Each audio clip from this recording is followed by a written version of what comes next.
Elle s'est fait arracher son voile alors qu'elle rentrait avec son bébé de 1 an. L'agresseur lui a arraché son voile, lui a aspergé un liquide, on ne sait pas quel liquide. Encore un acte anti-musulman dans notre société. Alors elle a porté plainte, heureusement ça n'a pas été plus loin. Moi je me demande jusqu'où ça va aller. Parce que les actes anti-musulmans ne font que de se répéter dans le pays et sont en énorme augmentation. Je vais vous montrer un chiffre qui va vous faire froid dans le dos là dans quelques secondes, restez bien. Mais avant, il faut savoir que le maire de Poissy a dénoncé cette agression abjecte.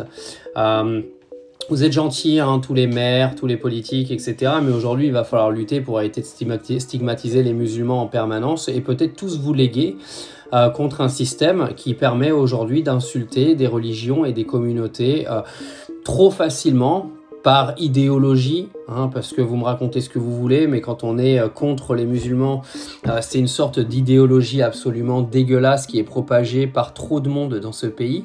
Mais ces mêmes personnes qui propagent en fait cette merde le paieront à un moment ou à un autre. Vous verrez, parce que ça va leur retomber sur la gueule.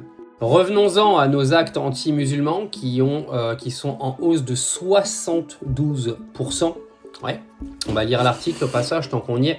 Cette attaque intervient dans un contexte de forte augmentation des actes anti-musulmans en France. Selon les dernières données du ministère de l'Intérieur, 79 faits ont été recensés entre janvier et mars, soit une hausse de 72% par rapport à l'année dernière. Une augmentation que les autorités expliquent en partie par un meilleur signalement des faits grâce au travail de sensibilisation des associations et des forces de l'ordre, mais qui révèle aussi un climat de tension préoccupant.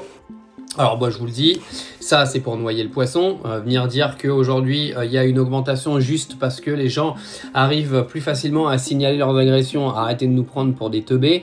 On sait très bien qu'aujourd'hui les augmentations sont du fait clairement de chaînes comme CNews qui passent leur temps en fait à monter le cerveau à des décérébrés qui n'arrivent pas à voir plus loin que le bout de leur nez. Oui, parce qu'il y a des gens, vous leur racontez un truc, même si c'est de la désinfo, ils y croient.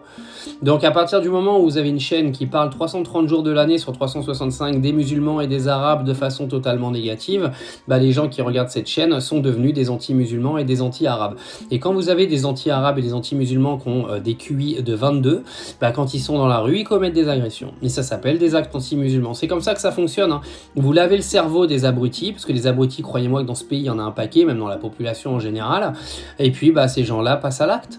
Et ce sera de pire en pire, parce qu'en plus d'avoir des médias comme CNews qui le font, nous avons maintenant des politiciens qui s'y mettent à cœur joie, entre Bruno Retailleau qui dit « à bas le voile » et qui passe son temps à taper sur l'Algérie, entre Jordan Bardella qui a fait de tout son programme l'immigration et les Arabes avec rien d'autre dedans.